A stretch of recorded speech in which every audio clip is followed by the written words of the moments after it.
But if you face difficulties, that's where maybe you have some form of disagreement. But it is an interesting area. The efficiency in it work. It's about scientific means of solving problems in our lives so that we can survive on this earth. To us, we say it broadens our knowledge to be able to understand certain issues. One of the important areas of research is the literature review. Those I've met several have mentioned it. Which, if you don't take care, it may look as if it's not important. On the grounds that there are instances when, if care is not taken, those who are in school and doing postgraduate, the supervisor may not have read it, and it will be there. But if needs and need to be done very well, it even takes some time. We can even delay the work, the literature aspect.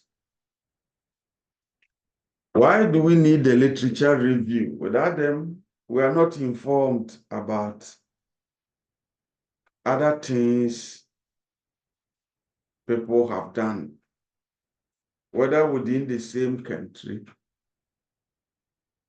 or outside it. So if we pick Ghana, for instance, that is internationally, in sub-Saharan Africa, in Ghana here, we may not know it and we may just be duplicating them.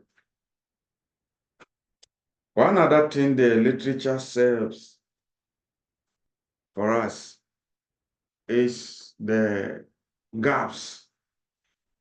Today's research are intended to add to gaps. What are maybe the conceptual gaps, the methodological gaps, the empirical gaps, theoretical gaps, which we are solving. We want to fill them. Without the literature, we wouldn't know. Without the literature, we wouldn't know what is happening somewhere. There are some research where only qualitative approaches have been used. So we have not used quantitative approaches. There are some researches where only quantitative approaches have been used, qualitative have not been used. There are some research where they have all been used, but they have not been brought together to study. So if we make this argument, we are looking at a methodological gap. Okay.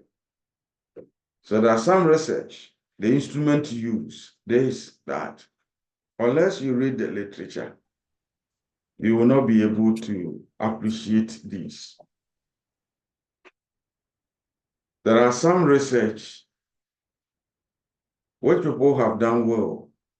They have done well, but they still have left some things for us to also solve, and it's the literature that helps us. Some people, even the instrument to construct used in a research. When you sit in your room, your experiences only. You may not have seen it. If you are working in Accra, you are in a good part of Accra. If you are to where it looks like, it's still not Accra, you may not see it. So somebody who is in a leading school in Accra, somebody who is in a rich hospital, Kwalebu Hospital, 37 military hospital, may see how things are done in different forms. So if the person depends on that only to make arguments, maybe the person doesn't know what is happening in another part of the country. They may think all is well or all is not well. So some people we met in some village during the heat of COVID said that you brought your disease from the cities. Here there's no COVID. So to them, there is no COVID. To us who went there, there is COVID. So if these are the two perspectives we use to write a research, we will all be getting it wrong, or the perspectives are different. But if we read the literature, we may see the two and see what is left. And that's why the literature is very important. It's the most crucial part of research. Okay. But per our arrangement, we sought to look at scoping review. We only went on a brief break for the past 3 weeks, but we want to continue. So this kind of review may be different from the systematic one, which almost every one of us might have done. We have discussed it as exploratory, not necessarily guided by a research question, but it leads us to get research question. The key areas in it are key concepts, theories, sources of evidence are good. And I mentioned today's research, the gaps in the research are important. It helps us to see. So if you want to see a scoping review, if you have not seen one, you can check your background to the study that you might have written before. You could see it is exploratory, but it contains citations and others to settle on the research gaps and to open it up. I went further to give this scenario that you need to think through the difference between the systematic one and that. But I will settle on the point that unlike the systematic review that focus on answering specific research questions, scoping reviews are broader. They open the fields. So normally we say you do not need to narrow it. If it becomes narrowed, it means it's not good for scoping review. I have gone further to give its purpose. Its purpose. Okay. I continue to look at its usefulness, clarification, and complex literature. When the literature is extensive and complex, or has not been comprehensively reviewed, scoping review provide a valuable insight. People have not been working there, and hence it helps. Okay. I gave some examples. I tried analyzing them. And I went through till I reached this point. How do I pick the most appropriate ones? Okay. So I dealt also with this point, but where this, I'm taking to where I have technically reached so that I start from there once again. 7 steps in writing a standard scoping review. So I try to give out an overview of the things I've discussed so far.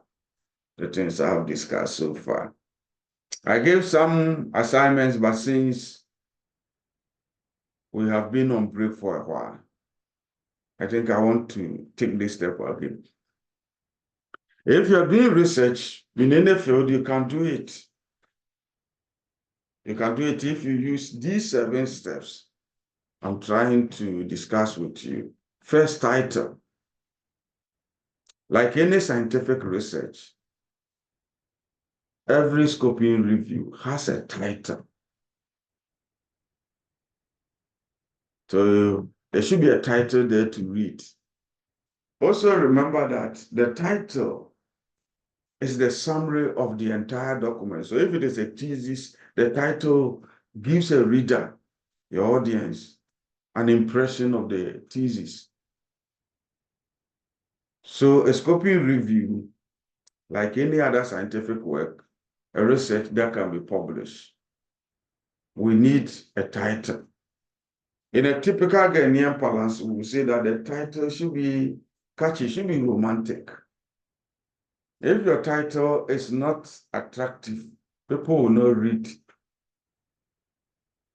They will flip over it and say, this work it here, so we need it.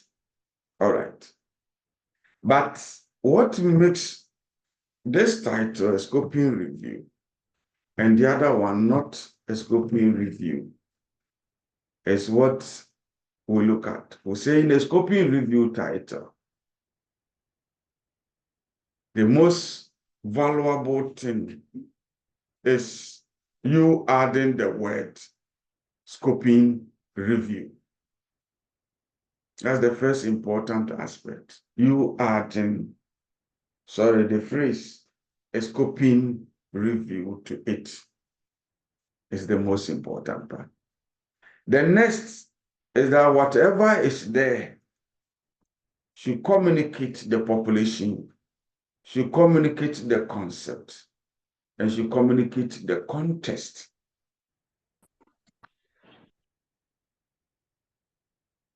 I take it once again. Whatever is there, aside the scoping review, which should be inclusive in the title, we should see elements that are communicating population, concept, and context. So I gave an example here. A prostate cancer health disparity among Black men in America. Okay. So from it, you see your population, which is our Black men. You see our concept, which is a prostate cancer health disparity. We see our context as happening in America. So I gave this as an activity that you look for. Look for one scoping review title. You analyze it to give us the population, the concept, and the context. Those days, people did look for, but I have given an assignment that for now, write your own instead of searching for somebody's one. You write your own so that we'll build on them. So I gave you some examples to show barriers and facilitators to uptake of systematic reviews by policymakers and healthcare managers. A scoping review. It is immediately you see to know that it means that when you take the scoping review aside, a normal scientific literature or systematic review can be done for it. And then I have this as an example, utility of social media and crowdsourced data for pharmacovigilance, a scoping review. I gave another example,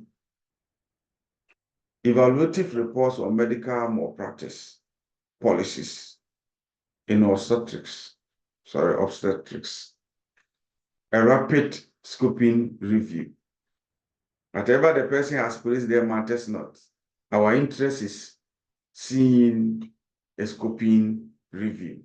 Lastly, the use of flipped classrooms in higher education, a scoping review.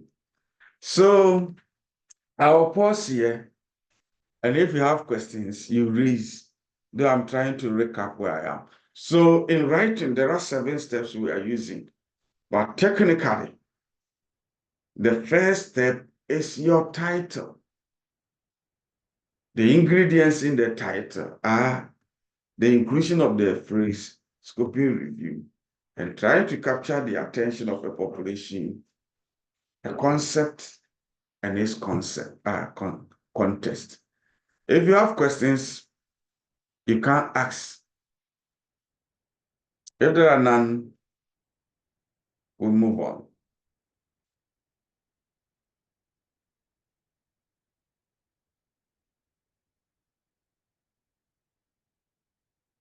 I hope you are all there.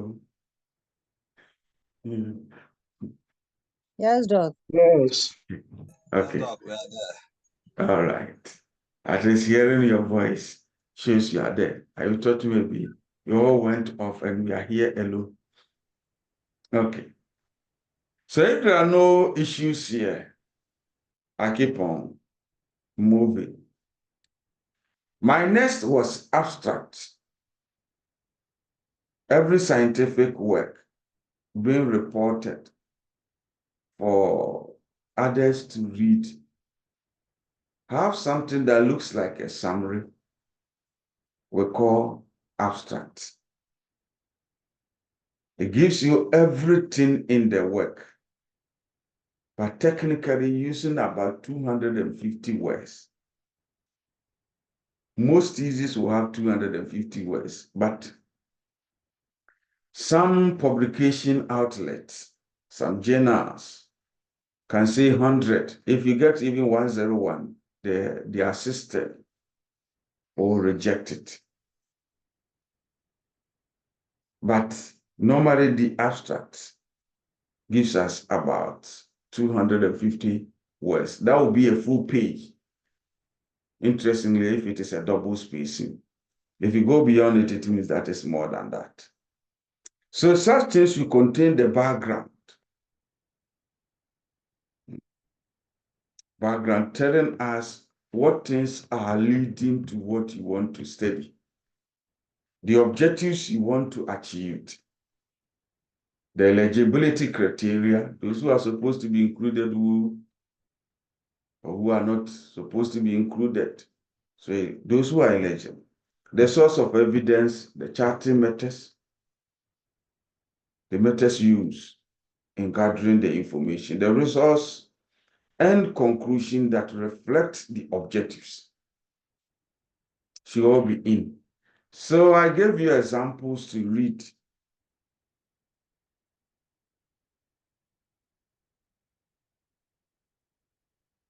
I gave you examples to read. So let me give you about a minute. A minute is too short.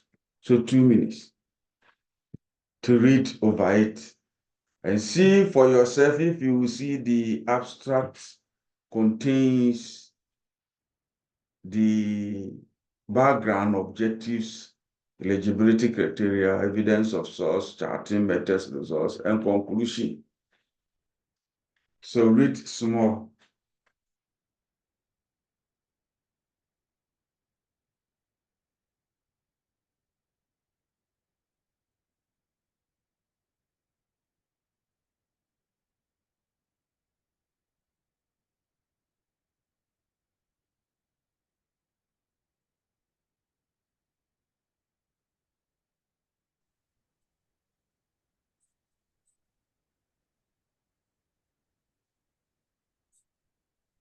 Okay, I am convinced you have read it.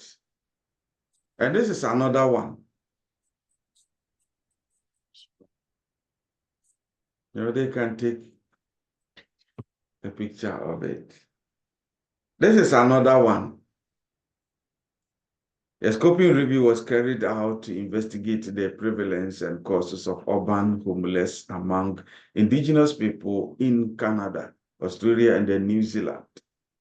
Relevant information was sought from both academic and grey literature, data on prevalence, and were sourced from homeless count reports.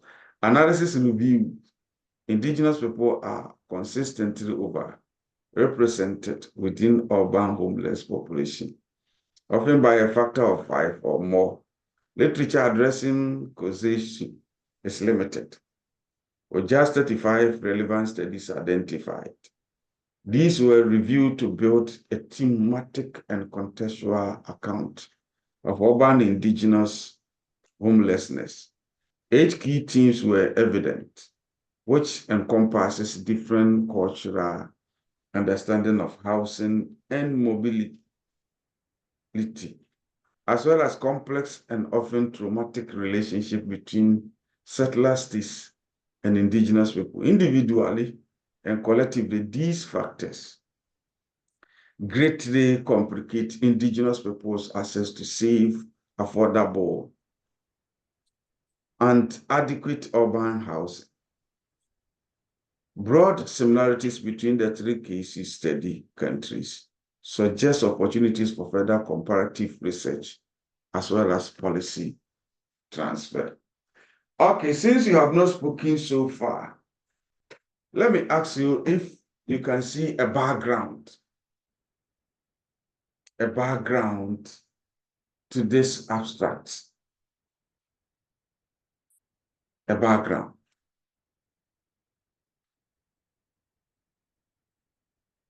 Somebody talk for me.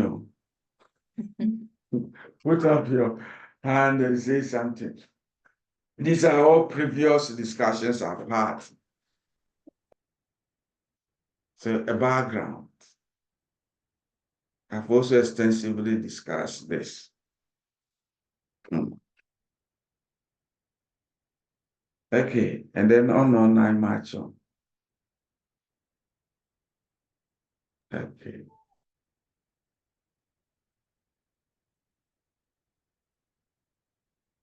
The next part was the introduction.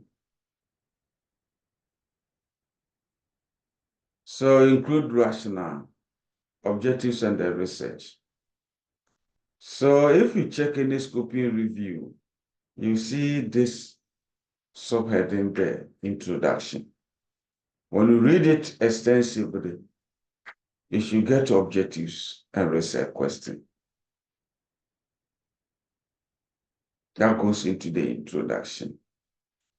Where I have reached is where I want to start involving you. So I'll group you. When you go any for, don't worry, you will survive. You come back, I'll resend you. Okay. So let us have groups. And then you go, you look for any scoping review work published. Read only the introduction and look for objectives in them. I am only interested in the objectives stated in them. I hope please you get my activity. I say I'm grouping you. We are about 24. I'm grouping us into maybe 7 groups of 3 members each. So you go look for one published scoping review article. And then try and see if you can identify the literature, the objectives or research question in it. But at least you need to give me the title. And then you give me the research question that was found in it. They are the 2, being it objective or research question. Some papers may contain the 2. Others may contain only one of them. So let's go. Maybe when you come, you can be a bit part of it. It will be 10 minutes. So Ibrahim, look at you will not fall off. So let's do one. Yes. Good evening. Good evening. Please, I have a question. Yes, let me hear. With the rationale, Is it the reason for the research? Yeah, but normally it's bigger than that, so it serves as the purpose. So we see the rationale as the main idea driving the purpose. So the main idea driving the research the person is doing. So normally it's bigger than that. Ibrahim, I hope I have answered it well.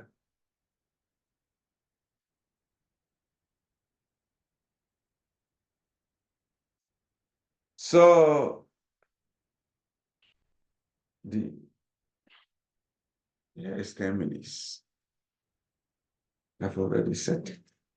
So let's go and come. Let's go and come. Try and join. Try, you will not fall. Even if you fall off, we'll add you. So enjoy yourself and come back after 10 minutes. Bye.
Yeah, group 5, you asked for help. I'm here.